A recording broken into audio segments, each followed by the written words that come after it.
మనం ఎప్పుడైనా టెంపుల్స్కి వెళ్ళినప్పుడు కమ్మటి పులిహోర వడ్డిస్తే అబ్బా కొంచెం వడ్డిస్తే బాగుండు అనుకుంటాం కదా.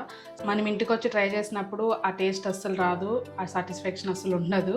సో నా రెసిపీ చూడండి, ఖచ్చితంగా మీకు ఆ టేస్ట్ అనేది ఫీల్ అవుతారు. సో ఫస్ట్ మనకి ఏ రైస్ అవైలబుల్ ఉంటే ఆ రైస్ని తీసుకొని గ్లాస్ రైస్కి 2 గ్లాస్ వాటర్ వేసి కొంచెం సాల్ట్, కొంచెం ఆయిల్, కొంచెం పసుపు యాడ్ చేసి 2 విజిల్స్ లేదా 3 విజిల్స్ వచ్చిన తర్వాత ఆఫ్ చేసేయాలి. ప్రెషర్ మొత్తం పోయేంత వరకు వెయిట్ చేయాలి. నీట్గా కలిసేంత వరకు కలుపుకోవాలి. పులుపు మీరు తినేదాన్ని బట్టి బ్యాలెన్స్ చేసుకోండి.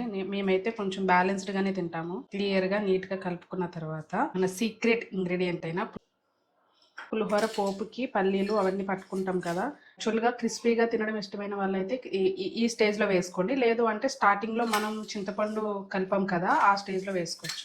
సో ఇంతేనండి, సింపుల్ టెంపుల్ స్టైల్ పులిహోర.